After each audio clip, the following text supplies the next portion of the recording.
Science and technology are making dramatic strides in recent years, with scientists being able to literally edit human DNA and develop amazing prosthetics to give people a better life, those who've lost limbs. But there are also some ethical issues regarding this kind of science. Joining me now is Dr. Fazale Rana. He's the Vice President of Research and Apologetics at Reasons to Believe, and he also holds a PhD in chemistry and is the co-author of Humans 2.0. Dr. Rana, welcome to Bridge City News. Al, thanks for having me. Now, your book is all about something called transhumanism. I bet most viewers have no idea exactly what transhumanism is all about. Well, it's this idea that we have a moral obligation to use science and technology to improve upon the human biological makeup, to enhance our strength, our intellectual capability, our psychological well-being, with the goal of trying to attain a human progress, human flourishing, maybe even extend our life expectancy to the point of immortality or practical immortality. I'm told there's even a transhumanist political party here in Canada. Is that true? Yeah, that's right. Because of advances in things like gene editing, computer-brain interfaces, this idea is rapidly moving into the mainstream in the academy as well as in our culture at large. And so we're now beginning to see political movements that are inspired by transhumanism. Now, what kinds of recent advances have been made in regards to transhumanism? Well, for example, as you mentioned, we now have the capability of editing our genetic makeup as human beings, which can be used to treat genetic disorders, but also at the same time can be used to create designer babies. Or we've made advances in what are called computer-brain interfaces, where patients with their thoughts can learn to control computer hardware and computer software, which is going to revolutionize the treatment of people that suffer from locked-in syndrome or people that have lost limbs or quadriplegics. But that same technology could be used to essentially create kind of a human-machine entity, kind of a cyborg, if you will. Yeah, I was going to say, is that kind of like human advancement technology, kind of like creating a new Captain America, giving somebody a powerful robotic arm or superhuman strength? Yeah, that's kind of the idea, is that people that are transhumanists actually envision a future where we have altered our biological makeup so much that we have actually taken control of our own evolution to produce an ensemble of post-human species that are better suited for living in our technological world, but also species that could, again, have some type of practical immortality. Now, what are your thoughts, Doctor, about the melding of humanity and technology? Is this us entering a brave new world or perhaps opening up Pandora's box? Well, it's a bit of both, because this technology could be used for an enormous amount of good. Again, treating people with genetic disorders and injuries for which there currently are not effective treatments. But again, because it is a stepping stone to things like human enhancements and, again, motivating the transhumanist vision, there are a lot of ethical concerns that arise, and even concerns about are we going to bring about our own demise in attempts to try to save ourselves? What are some of your big concerns as well regarding the ethics of this? Well, to me, I think my biggest concern would be the loss of human dignity and human value, as well as the exploitation of human beings. Some of these technologies, again, are going to alter our makeup to the point where we very well could lose our identity as human beings. Also, some of the technologies involve the creation and the destruction of human embryos. And so for me, that's an area that I find to be ethically problematic. Now, is there currently any ethical regulation on transhumanism, Doctor?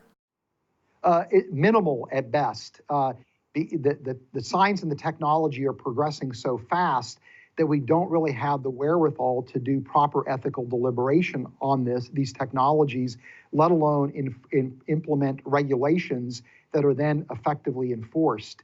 So we very quickly could wind up in the wild, wild west of biotechnology, where anything goes. And sadly, this technology is not only powerful, but inexpensive and easy to utilize increasingly, which means you're not just simply going to have people that know what they're doing using the technology. It could easily wind up in the hands of people that are willing to take risks, that are willing to use it irresponsibly.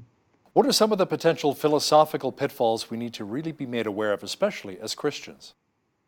Yeah, well, to me, one big pitfall is this idea that somehow technology could actually save us.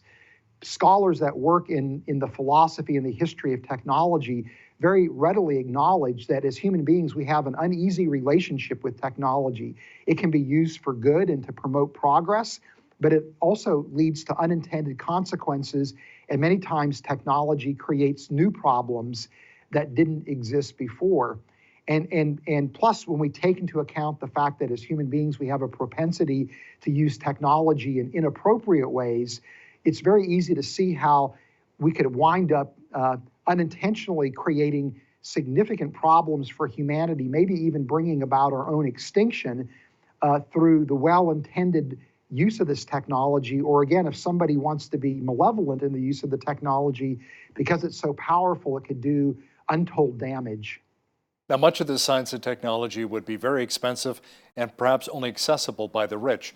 If science could extend life by an additional 50 years, people living to perhaps maybe the age of 140, would that cause problems within society?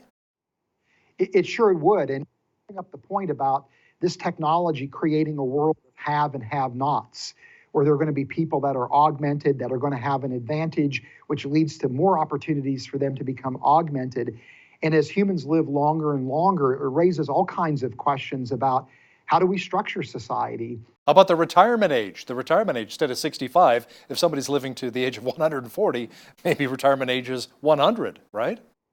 Yeah, exactly. And if that happens, then you're going to be in situations where people may not be allowed to have children, or only certain select people can have children, and those children would be replacements for very specific types of people, in our society, in our culture. So we literally could have a world that looks very different than the world that we live in. It would create, again, socioeconomic upheaval, and it may be a world that we really don't want to have.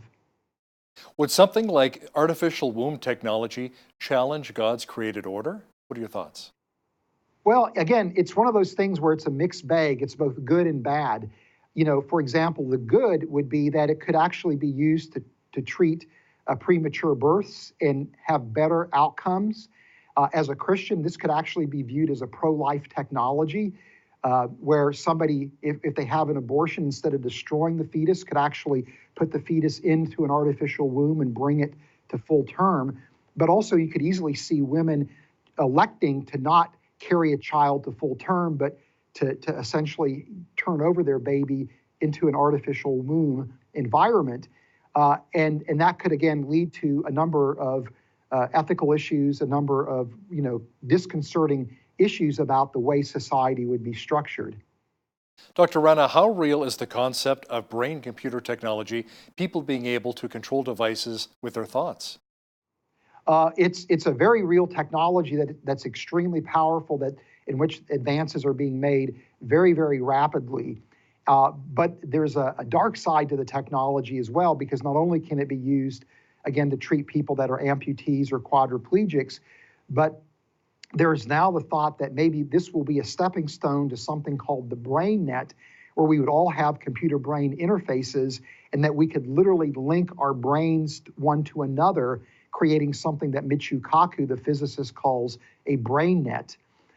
And once we start doing that, then as human beings, we literally are becoming delocalized, where our actions are no longer limited to our physical body, but could be happening in remote locations around the world.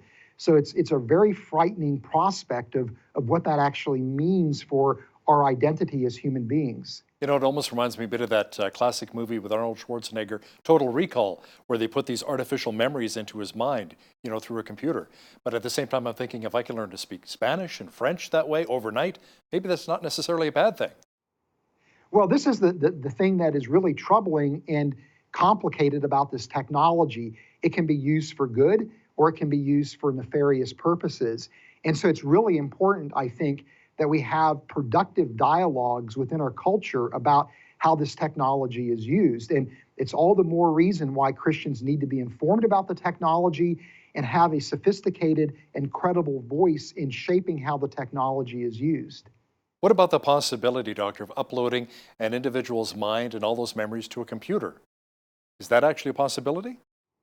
Well, many transhumanists believe that it is a possibility. Now, it's assuming a particular view of the human being where our brain and our mind are essentially intertwined, whereas as a Christian, I believe our mind is distinct from our brain. So I don't think it's ever going to be possible. But again, when you learn about experiments where people can, again, affect actions in remote locations through computer-brain interfaces, those kind of advances give people the sense that this very well could be possible and leads to aggressive pursuit of that kind of technology. So overall, what are your hopes for the potential good in transhumanism? Well, again, I think it could be used to treat a lot of debilitating diseases and injuries for which we currently don't have treatments for. But I also think it's an intriguing in the sense that it exposes a need that every human being has for hope, purpose, and destiny. That's what ultimately transhumanism is about, is trying to use technology to attain salvation. And I think this opens up an opportunity for Christians to have a conversation about what the gospel actually means and what the gospel has to say about a transhumanist future. So what do you and your co-author Ken Samples ultimately hope to impart to those who read your book, Humans 2.0? Well, we first of all hope that we put transhumanism on people's radar screens, that they realize that this is a real movement that is going to become part of our culture in the near future, and that they understand how they can engage this idea in a productive way, in an effective way, not seeing it as something to be alarmed about, but something to be sober and understand what the potential pitfalls are, but also how it can be used for good. Dr. Fazale Rana, co-author of Humans 2.0, thanks a lot for joining me today from Covina, California. Hal, thanks for having me. On behalf of all of us here at Bridge City News, I'm Hal Roberts. God bless and have a great night.